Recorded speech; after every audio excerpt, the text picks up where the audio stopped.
Bonjour Sophie Le Ménestrel. Bonjour Christelle. Nous sommes sur le marché aujourd'hui devant l'étal du fromager, un bel étal avec notamment beaucoup de bleu. Alors on va parler aujourd'hui de la fourme de Montbrison, c'est dans la Loire? C'est dans le département de la Loire et en fait c'est un fromage qui est originaire d'Auvergne et plus particulièrement du cœur des monts du Forez, qui est une région située au nord du Massif central entre Clermont-Ferrand et Saint-Étienne. C'est des fromages qui nécessitent 4 à 5 mois d'affinage et ils arrivent à pleine maturité en automne.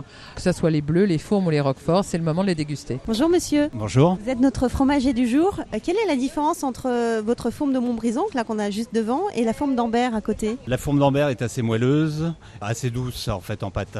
Et la Montbrison est beaucoup plus sèche et beaucoup plus typée, beaucoup plus prononcée en goût. Est-ce qu'on va la déguster différemment? Si vous voulez, elle tartine un peu plus la fourme d'Ambert, c'est la seule différence. La Montbrison, on peut la couper et la manger au couteau. Mais alors Sophie, pourquoi est-ce qu'on connaît moins la fourme de Montbrison que la fourme d'Ambert, sa voisine par exemple? Alors on la connaît beaucoup moins parce qu'en fait la production est beaucoup moins importante que celle de sa cousine, la fourme d'Ambert, dans la mesure où il n'y a plus qu'aujourd'hui que 3 producteurs à fabriquer de la fourme de Montbrison. Et pendant très longtemps, on ne distinguait pas la fourme d'Ambert de la fourme de Montbrison. Et ce n'est que depuis un décret de 2002 que les deux fourmes ont une AOC respective et un cahier des charges très différent. Alors on en a plein, la fourme d'Ambert, fourme de Montbrison, on a même du roquefort là à côté sous nos yeux.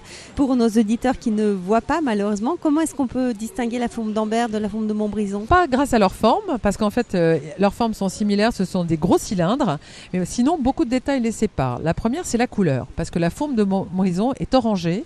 En fait c'est le résultat de son couchage sur un chenot d'épicéa et c'est ça qui va lui donner cette belle couleur très automnale on va dire. Il y a le persillage aussi qui est beaucoup plus fin à Montbrison. Tout à fait, parce qu'en fait ça va lui donner une plus grande douceur à la dégustation aussi en termes de persillage, parce que son piquage génère un développement moins important du bleu, on ne la pique qu'une fois, et sa finesse aussi parce que son salage fait rare se fait dans la masse, c'est-à-dire directement au moment du moulage, au lieu de le faire dans un bain de saumure comme c'est le cas de la fourme d'Ambert. Tout ce qu'il faut savoir sur la fourme de Montbrison, c'est sur votre site sophieterroirdechef.com. À très bientôt. À très bientôt Christelle.